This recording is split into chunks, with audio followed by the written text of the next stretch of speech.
Hello and welcome to our next section of Teaching Kind Kids, which is just the basics, the everyday, what should we do, how do we do this, basics of teaching kindness. I'm going to walk you through each module is going to have a different focus that you can then dive in on. So as we're going through this, you're coming away from being kind of unsure what to do, you're kind of just surviving the day-to-day, you're crossing your fingers that this is all working. And then we went into connecting with our kids and we're feeling like we're really going to start to understand how to teach this, when to teach it, why we teach it, all of that good stuff. So the very first thing we're going to focus on basics is talking about kindness. And in the last group of videos, we talked about what we're teaching, right? Kindness versus niceness. So as we're moving forward, we're avoiding that word nice. We're setting super clear expectations so our kids know what to expect from us.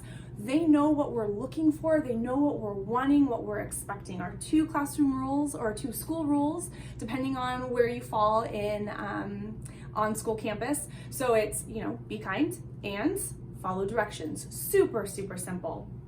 And then we're continuing to build these connections with our students. We're connecting with them to build relationships, to build that community, that culture of kindness, of respect, of them feeling included, welcomed, warmed in our space, so that then they're able to not only give kindness to other people, but that they feel safe and ready to learn in our classrooms. So the first thing that we're going to be talking about as far as the basics is talking about kindness. And when adults talk about kindness, usually we go, oh, were you kind today? Don't forget to be kind. Oh, who was kind? We don't really know how to talk about it. And it's one of the simplest ways that we can just weave kindness, just little mini lessons, even just discussions into our everyday parts of our school day. But the main thing you need to know is you need to talk about kindness often. It can't be a one and done. We can't talk about one subject and hope that they remember it for the rest of their lives, right? We have to continually be talking about it, being relentlessly consistent if it's important to us. And if you're here, that's telling me that it's important to you. So we can use those teachable moments, things that come up, things that we see, things that happen on the recess or in the hallway or before school, or kids come in with drama of somebody said this and they did this. Use those as teachable moments. Talk them through it. I see what's happening here. Can you explain more? How did that make you feel? Walking them through it, pausing and using what's happening in their everyday lives. You can also use your morning meeting, or like we talked about in the last couple of videos, your morning announcements to pose a question, ask questions, things that just thought-provoking things to get them going. You can weave it in when you're waiting for the bell. We always have those days where we finished 2 minutes early. What do we do for 2 minutes? Or you're waiting for a guest and you're kind of stalling, right? You don't want to start something new, but you also need to be ready to go. So just having just ask them a question about kindness.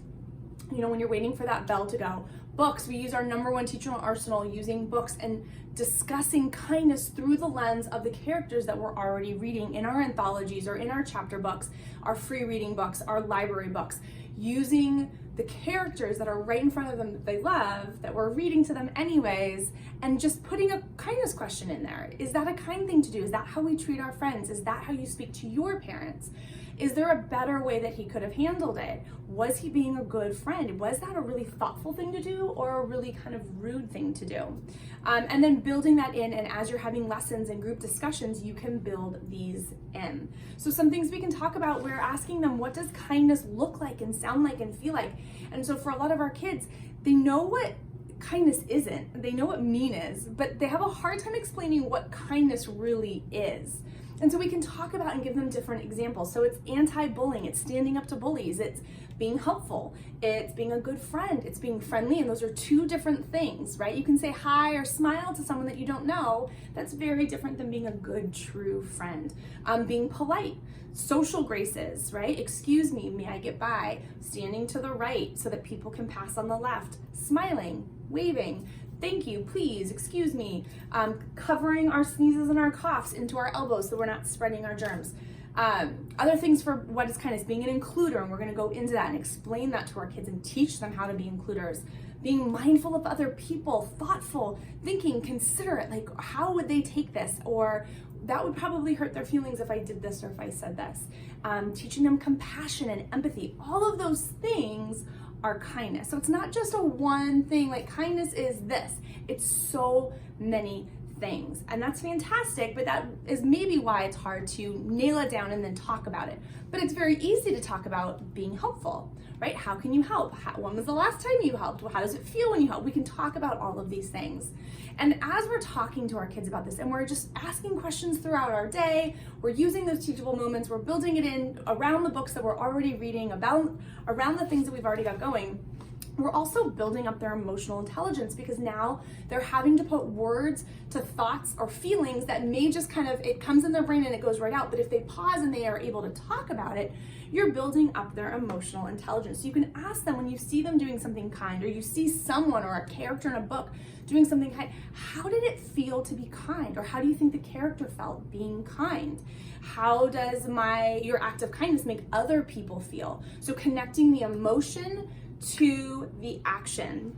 Because when we can connect positive feelings around those actions, they want to do them more often. The other thing we can talk to our kids about is, why are we going to be kind? So just like in the very beginning of this course, we were talking about why should we even teach SEL? When people know the why behind things, not everyone, but many people, when they know the why, they're so much more willing to do it. My kids always ask me when I ask them to do something, why? And if I can give them a really good reason, they have so much more buy-in. Then they know what the purpose of doing this is. They know the purpose of laundry is so that they can have clean clothes and they can wear their favorite shirt tomorrow. Because if they don't do their laundry, they don't get to wear their favorite shirt because it's in a dirty pile in the bottom of their hamper.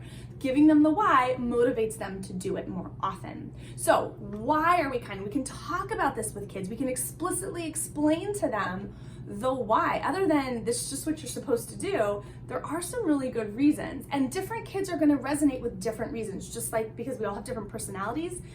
And they're all on different levels of emotional intelligence and where they're kind of at in their lives. So most kids, though, are egocentric. Their frontal lobes have not fully developed yet. It is not their fault. But because they're egocentric, they're me-centered, right? Especially our younger students, helping them understand that being kind feels good. It releases dopamine in our brains. And you don't have to explain that to them, but it makes us feel good. So when we're kind, we feel good. And when we feel good, we want to feel good more often. So then we're going to be kind more often. It goes in this big circle. You can talk about cycles, right? You can connect it to science, water cycles, and all different kinds of cycles. So it keeps on going, right? We want to feel good more often, so we'll do more kindness because that makes us feel good. So at the basic level, being kind just feels good. And we can talk to our kids about this. And we connect it when they do something kind. How did it feel? It felt good, didn't it? Or we can give them the words, I bet you felt proud, or you felt excited that you were able to help, or did it just make you feel happy? You have this big smile on your face. You must be feeling good about yourself that you were able to do this. So we're just building in these little conversations throughout our day. Another reason why we tell our kids why we're kind is because it shows other people how we want to be treated. We talk about the golden rule. We treat people the way we want to be treated. And it's showing people what we expect of them. I'm going to be kind to you. I expect kindness back from you. Now, we're not always going to get it. And we're going to talk about that in the positive peer relationships and how to deal with kids who are not kind back, because that is a reality of life, right? I'm going to be kind to everybody, but not everybody is going to be kind to me. But I am setting the expectation, and I am setting it very clearly to the people around me. I am going to be kind to you. I expect kindness in return. It shows people how you want to be treated. Another reason is that being kind it kind of feels calmer and feels more peaceful inside. When our kids are acting with their big emotions and they explode and they yell or they hit or they do they slam the door, whatever they're doing, I usually, when it's calmed down, I ask them, did that feel good? Do you feel good right now? No, you don't. It doesn't feel good to have those big emotions explode. But instead, if we can talk about those big emotions and we can work through them, it feels a little bit better. So when we're able to spread the kindness, right, and we're able to give out to the world the good stuff, it does feel calmer and happier inside. And when we point that out to them, they're going to, again, want to be kind more often because it's intrinsically motivating. The other thing is, how we treat other people is a mirror into our true selves. So if we're talking about, especially for our older kids, you can explain this. If we're talking about living in congruence, living with integrity, being who we say we are, if we say we're one thing and then our actions do something totally different, It doesn't matter who we want to be or who we say we're going to be. It's our actions. Our actions speak louder than words many, many times in our lives. So when we do what we say we're going to do, when we say, I'm a kind person, and then we are kind, that lines up. And when we can live in congruence, when we act the way we want to be acting, when we speak the way our minds say, I'm a kind person, I'm going to speak with kindness, it lines up. It feels more calm and more peaceful in our inner minds, in our mental health. It lines up. And when they line up, it feels good to be true to who you are when your actions line up. And then the last thing, and this is more of that bigger picture stuff, is that kindness is a ripple effect. When I'm kind, if I hold the door for somebody, that person is so much more likely then to smile or say hi or pick something up off the floor. And when the next person sees that, it ripples out to them and then they do something kind. So one kind act, and we've seen this time and time again in our society, it spreads out, it keeps on going. And so one act of kindness really can change the world. It can change it may not change like the whole world, but it can change our world inside our classroom. It can change our world inside of our families and our homes. It can change our community when people are inspired to take action based on your own action. That also feels really incredible. So we can have these conversations with our kids, but the main thing is that we have to be relentlessly consistent. We can't talk about it one time and think that that's going to sink in, right? We know with all kids, you say things one time, it's in one ear, out the other. But when we are relentlessly consistent, when we have the messaging be the same all the time, they know that it's important and the repetition is going to sink in. So now I'm talking about fitting it in and having these discussions. How do we do this? How do we come up with other ways that we can talk about it? I've got your back. There's a bunch of ways we can do this. So one, obviously we've already talked about it. Use the arsenal that every teacher uses to teach anything, and it's books, right? You want to teach about earthworms, we get books. You want to teach about pumpkins, we go for books. So if you're wanting to teach about kindness and being a good friend and being able to stand up to bullies, we head to books. So we have tons and tons and tons at our disposal, and I'll send you a list of some of my most favorites. I also have discussion starters that I will give to you. So these are just different ones that you can use in your classroom during those morning meetings when you have that 2 minutes before the bell rings. What does it mean to be helpful, and why should you be more helpful?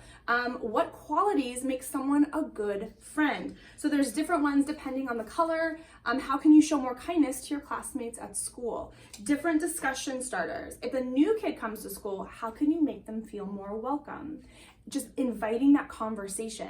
So families use these at dinner time or for family discussions, but classrooms, this is a great way for morning meetings. If you have those, just a quick second, hey, let's, before the bell rings, and you just go for it. I also have something called a Skittles game, where if you have a smaller group or if you're pulling some kids and you just have like a little pack of Skittles, every color of the Skittle will ask them a different question. So then they get to have this conversation, and it's really these meaningful questions. And then at the end, they get to pop their one Skittle into their mouth. And I will send that to you as well.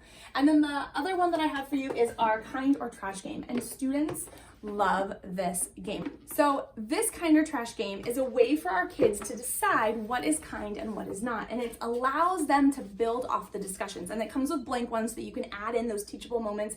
If they're really struggling with something out on the yard, you could write it in. It's simple things like keeping my hand to myself. Is this kind or is this unkind? And this is of course kind. It also comes with a bunch of different cards that you can lay them out on the table. You can put them on a bulletin board so the kids can sort, what kind of kindness is this? So we're talking about this. Keeping my hands to myself. Is that advocating for yourself and others? Is that being honest? Is that being mindful of others? It is, right? We're being thoughtful when we keep our hands to ourselves. Is it being helpful? Is it making the world a better place? Is it fair to keep your hands to yourself? Is it friendly? Is it caring and empathetic? Is it respectful of others? It's very respectful of others. And there's usually more than one.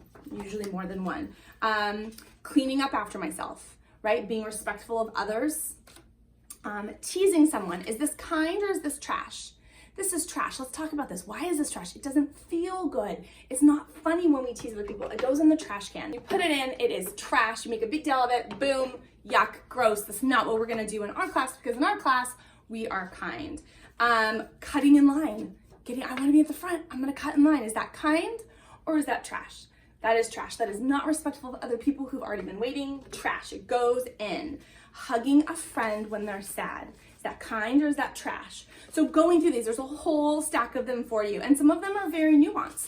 Some of them are saying, no, you can't treat me that way. And the kids are, oh, you can't say no. You can say no. This is where you can get into those conversations. You're allowed to stand up for yourself. You're allowed to be kind and stand up for friends. That's actually a really kind thing to do. It's a big, brave kind thing to do. So there's all sorts of nuanced little things. Laughing all together versus laughing at someone. And you have these conversations. You could do just a couple a day at your morning meeting. When you have a couple seconds, the kids love to be able to throw it. And I literally just got this at the dollar bin. It's like a silly little trash can. All right, so kind or trash, okay? So talking to our kids, again, you can do it on your own. You can use these resources, whichever one like kind of pulls at you. You can try different ones. But again, being relentlessly consistent, constantly talking about this, building it in. We also have bookmarks where you can ask about, the questions of characters in the stories. Like, let's think about this. Was that a kind friend? Just building it in, asking about kindness often. Not, hey, were you kind today? There are so many other different ways to ask the same question, more in depth so that they understand really what kindness is all about. All right, I will see you in the next video and we're going to talk about the next basic for teaching kindness.